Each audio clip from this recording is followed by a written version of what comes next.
This is The Listening Tube.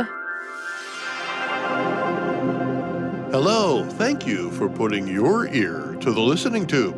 I'm your host, Bob Woodley. On this episode, we'll hear about a somewhat modern-day Noah's Ark, and I'll talk to a guy who knows his way around words. Russel Van Brocklen spent some time in the Listening Tube.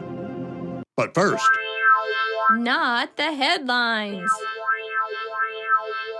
there's a way many of us have used to call out or challenge a friend when there's a disagreement on the correct answer to a question or the superiority of one sports team over another. A simple two-word offer to back up what you believe. Wanna bet? The question itself raises the original dispute to another level.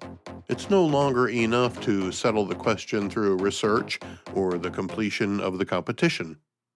You must also risk property or dignity to justify your conviction. The penalty for loss could be anything from a monetary forfeiture to an appearance at the local sports bar wearing tighty-whities and angel wings. The latter type of penalty more likely to create memories and bragging rights than anything else. While disputes over facts can now be settled at the bar with a search on your phone, the most plentiful thing remaining to be gambled upon are sports. Surprisingly consistent, yet wildly unpredictable, sports of all kinds have a lure for both gamblers and bookmakers alike. What used to be a wager between two buddies has turned into a billion-dollar industry, with states across America taking advantage of people's desire to say, "Wanna bet?" But now, you don't need a buddy with whom to bet. You can bet against the rest of the world on multiple platforms on the internet. All legal. I'm not disputing that illegal sports betting exists. I understand the state-sponsored gambling takes a chunk of revenue away from underground gambling.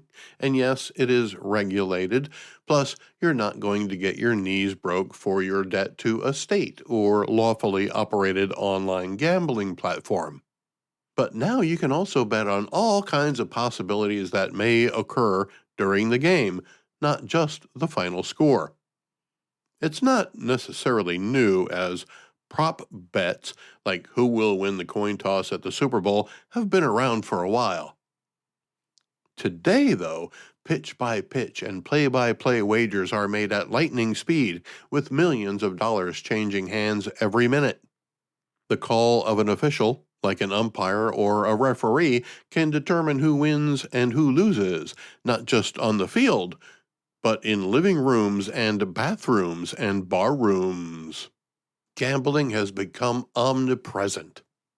Legal gambling has infiltrated our everyday lives.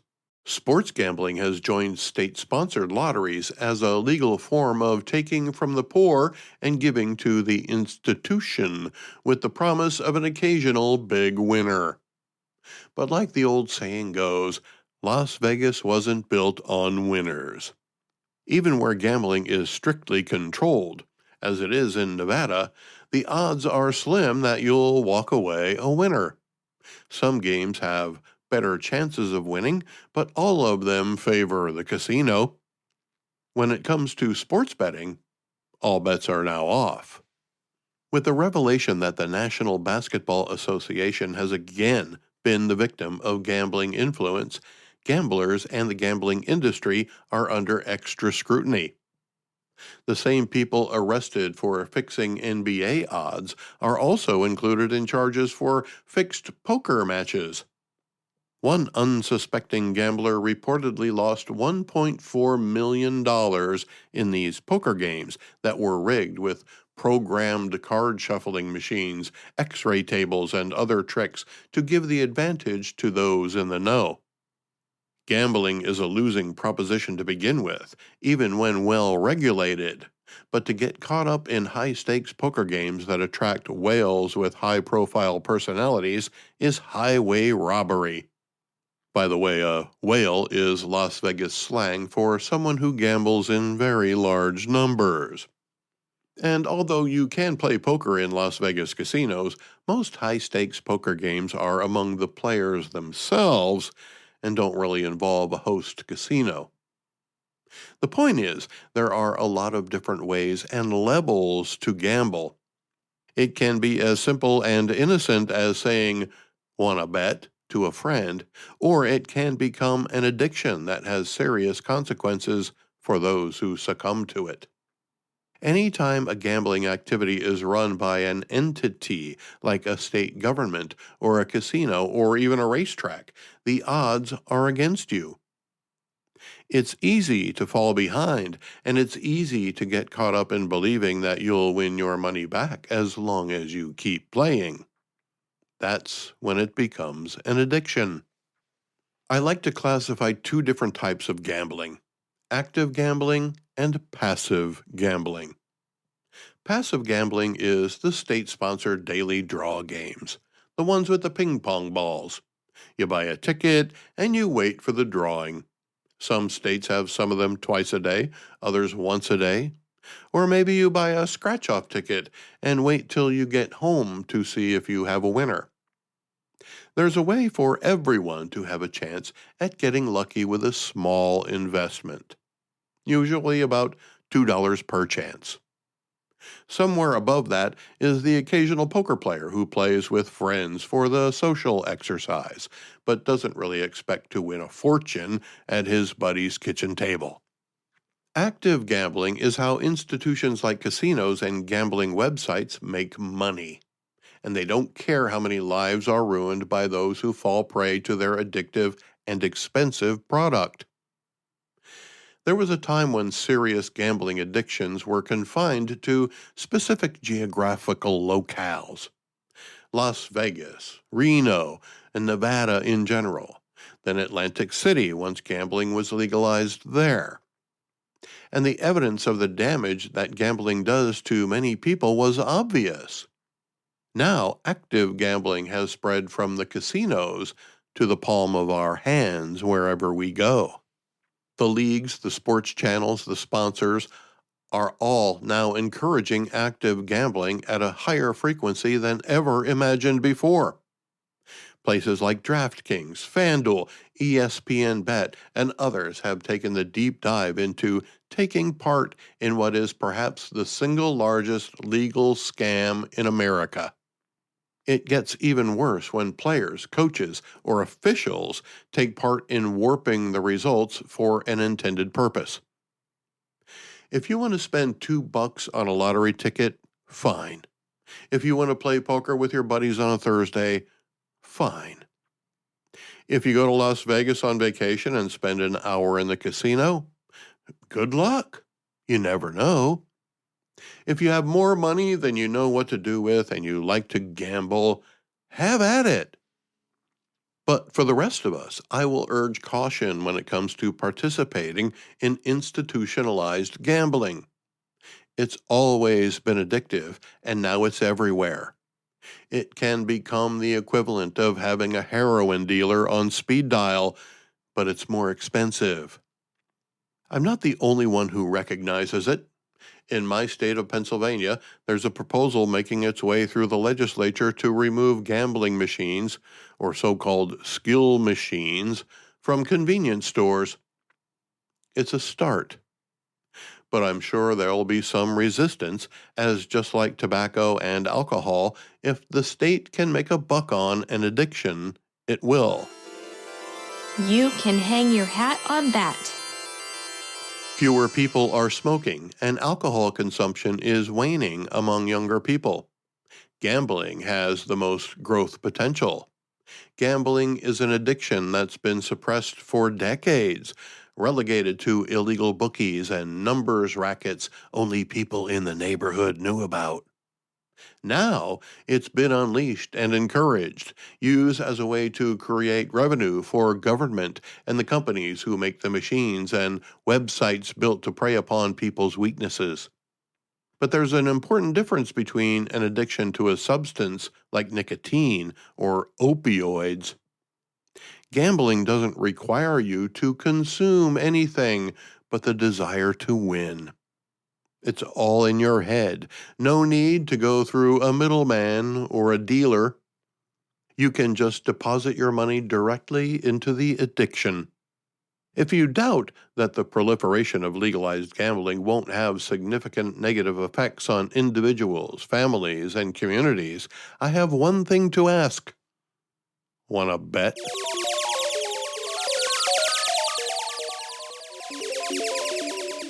Let's go back through the listening tube for This Week in History.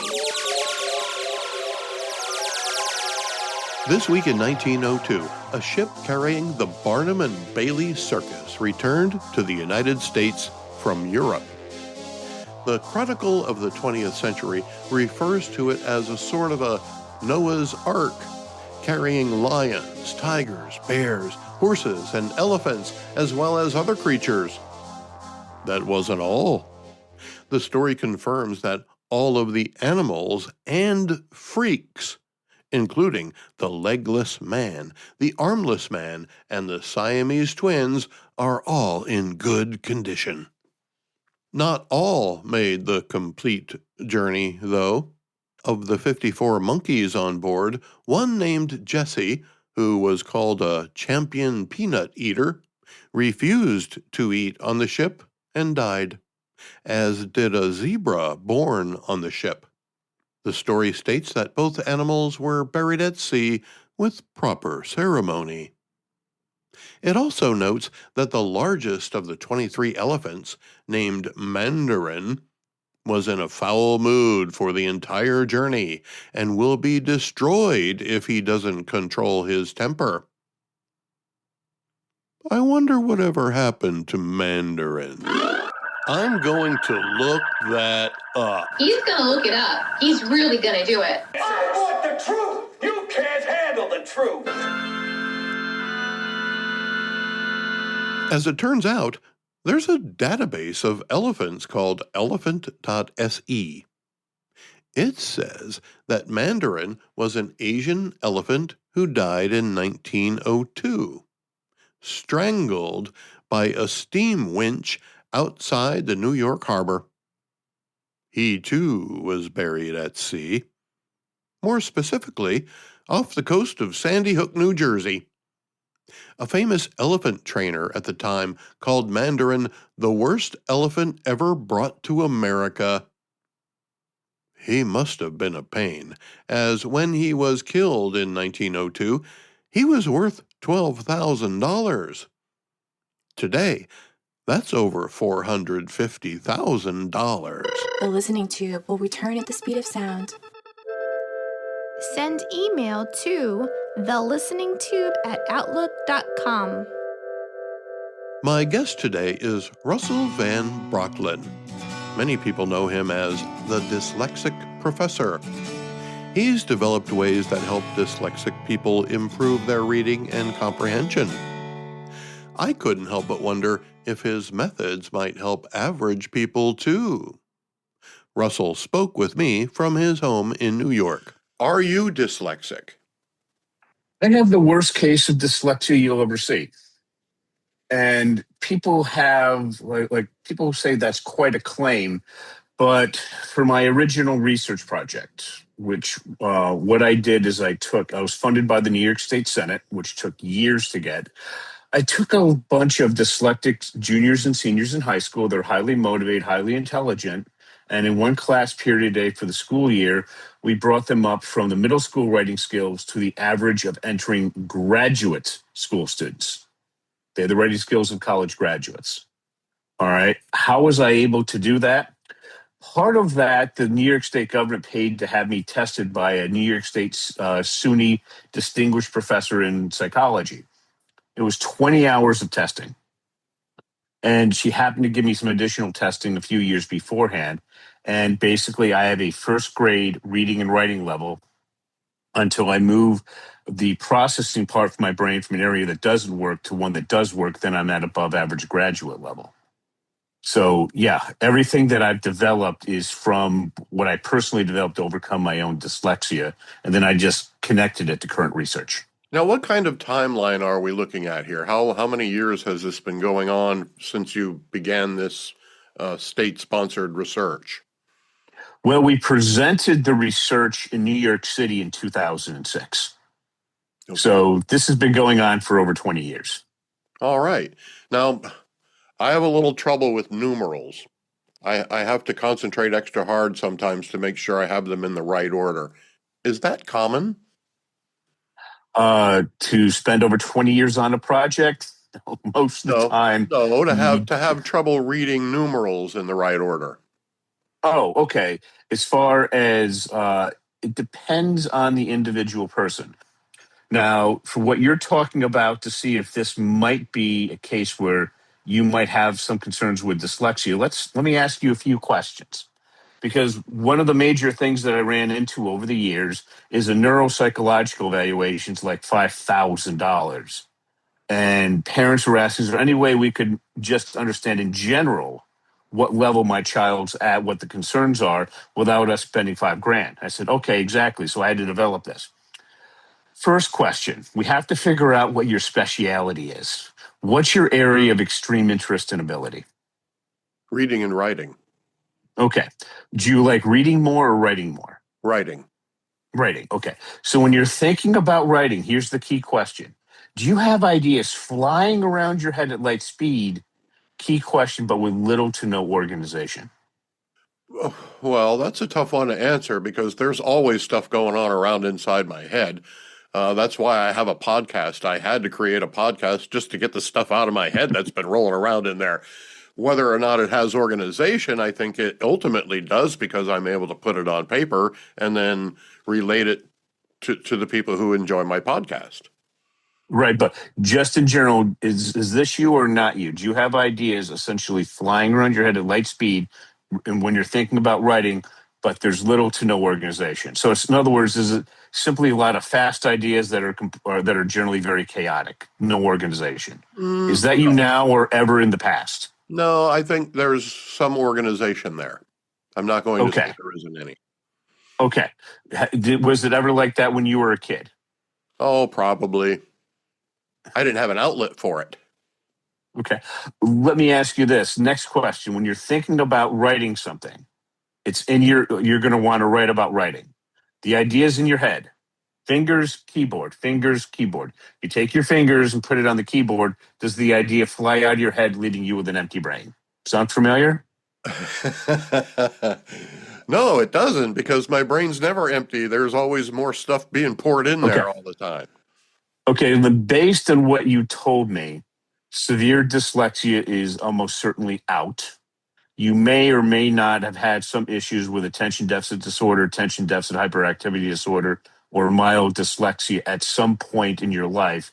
But if you had that, you found ways of developing compensation processes over time to make it a lot more manageable if you ever had it. Well, like I said, it's just only with numerals and like phone numbers, making sure I have to concentrate to make sure I get the digits in the correct order. Now, right. From what I understand, most of your work is focused on helping parents who have dyslexic children or helping the children themselves. Is that correct? I've moved because of the changes in society and laws that have been put into effect. My industry 20 years ago was completely unregulated. Now it's extraordinarily regulated for obvious reasons that have happened in the last 10 years. So as I adopted that, what I do now is now that I figured out the system so well, I teach the parents to teach the kids because of that. And the other reason is it's very hard for families to hire professional tutors to work with their kids. I found that I was limiting myself only to upper middle class families and, the wealthy. And I was just like, there are all these deserving kids that I literally couldn't afford to work with. So I started transitioning my process over to teaching parents to teach their kids. And now it's allowed me to work with pretty much anybody. Let me give you an example. I'm currently I'm currently writing a book called, uh, it's going to be called Literacy and Reading Dyslexia Turnaround. It's about Reed and his mother, Kimberly. I met them December 27th, 2024. Kimberly just spent $700 getting her kids tested by the state of Ohio, and Reed was a year and a half behind in reading and writing. If he were in public school for the rest of the school year, the tests that they used, they would expect him to increase by 2 to 2.5 points. He didn't. He increased by 20 points to a little bit above grade level. He went from the 11th percentile to the 65th percentile in reading. Why is that important? Because Kimberly only worked with him for an hour and a half a week. She worked with, usually parents do 10 to 15 minutes a night. I worked with her a half an hour a week to show her the process. The last summer, Reed's friends came to him. They said, Reed, we want you in public school to be with us socially. See you at lunch, see you in class. If he went in January, he would have been placed in special ed away from his friends. Now he's in class, normal public school classes, doing just fine. Kimberly did what every parent dreamed about, and she did it in a little under 6 months.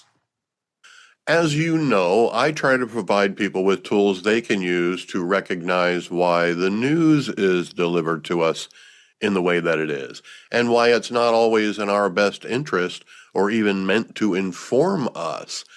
There are two things I want to ask you. First, I'd like to know if there's a difference between how average people and dyslexic people consume news.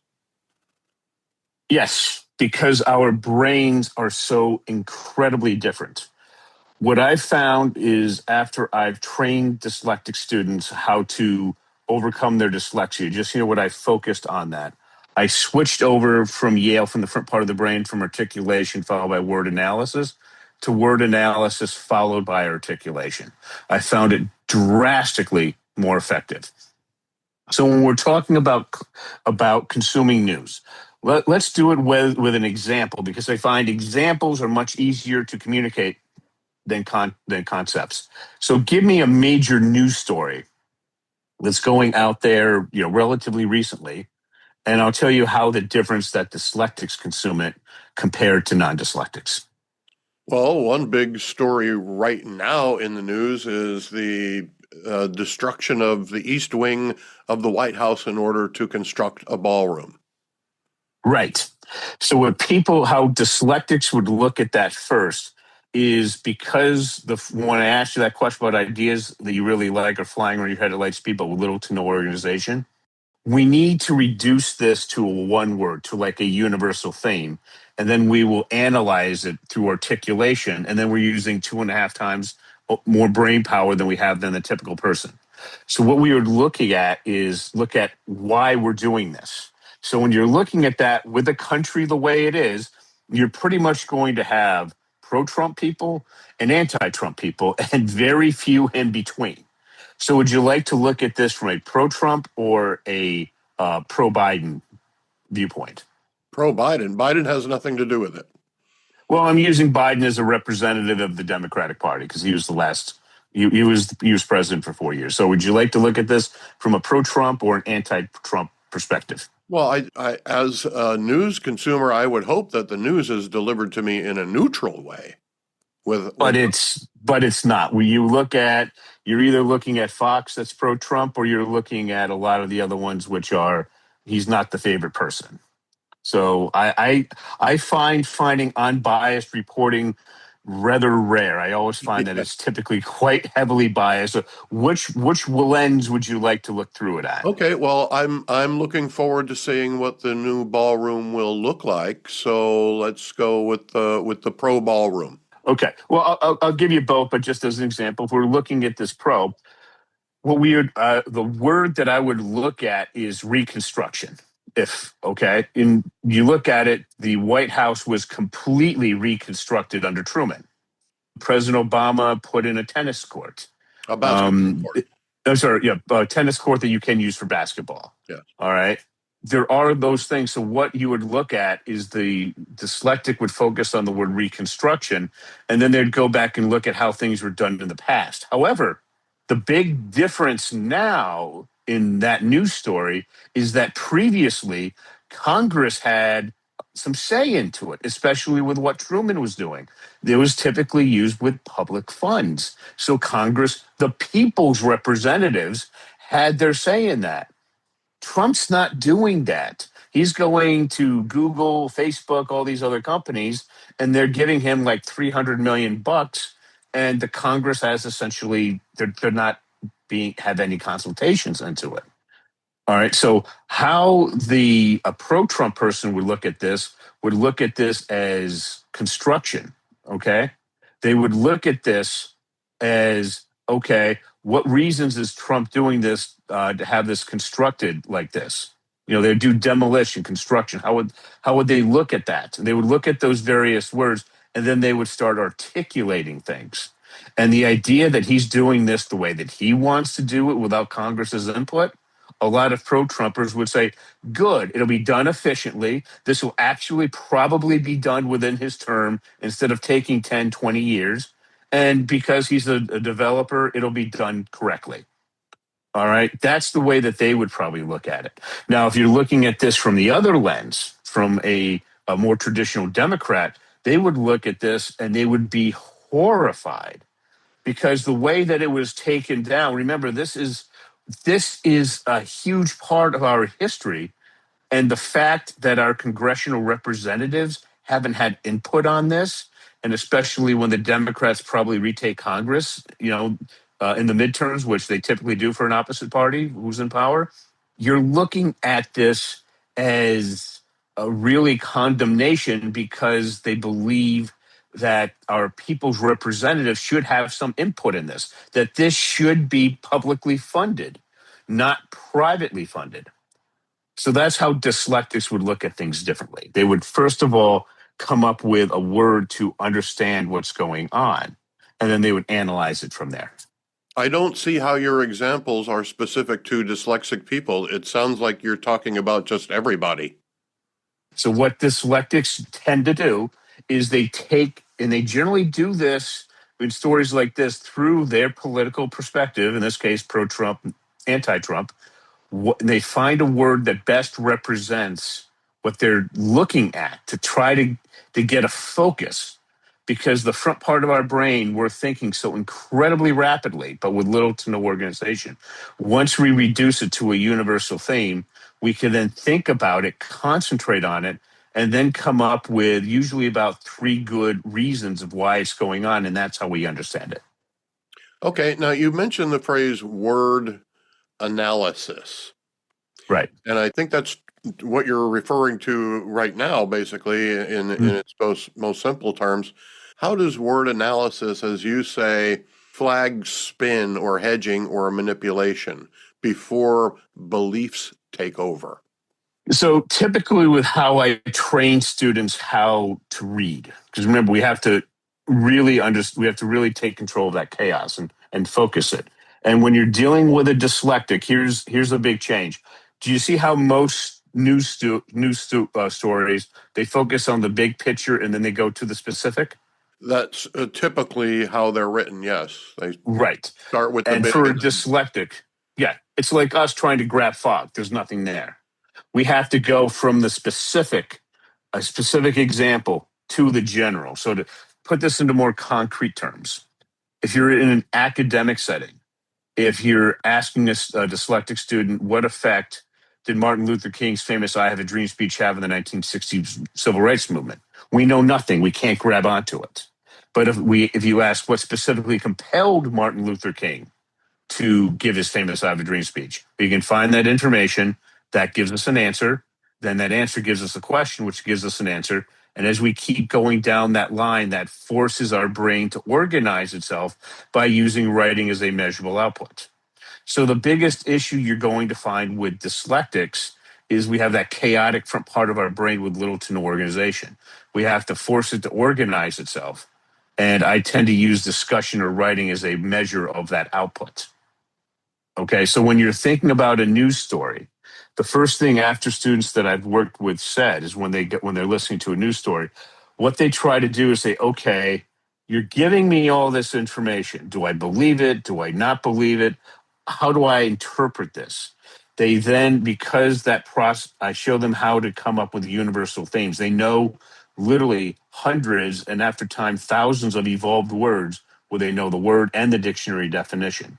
They find one that just instantly comes to their head and go, okay, this is the universal theme. Now they're telling me all this information. Do I believe it? Does this make any sort of sense? And they use that by articulating without reasons. And then they're in a position to where they internalize, do I believe this? Do I like it? Do I not like it? Then they're in a position where they can start discussing it. And my students, unlike a lot of people, when there's something that's important to them, then they really like to start discussing things. And that's where things help to clarify things. Are there specific words that more readily identify manipulation or spin, or the words that make it easier to identify it? You're asked a very complicated question. Let me try to give it to you in a way that's a simple answer. Give me a news story that happened relatively recently where you found this is just a spin job. This isn't true. Well, I mean, there's a lot to choose from. Okay. How about Illinois Governor Pritzker, or no, Massachusetts Governor Waltz saying that our ICE agents are Gestapo agents? Okay. Let's look at, and what perspective do you want to look through this? I Pro-Trump or an certainly anti-Trump? don't believe that they're Gestapo agents. That's just outrageous. It's an outright lie and misdirection.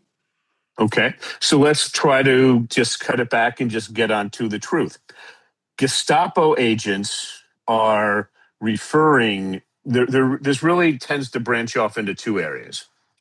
The issue that if Trump is actually doing what he's saying he's doing, is having the ICE agents going in and going after the really bad actors, people that we know are convicted criminals that are really terrorizing the community.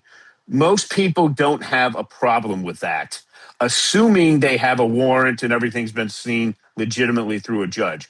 The problem where he's getting this from is as they're going through that process, you're talking about people here who have been here illegally for 20 years and have been absolute model citizens.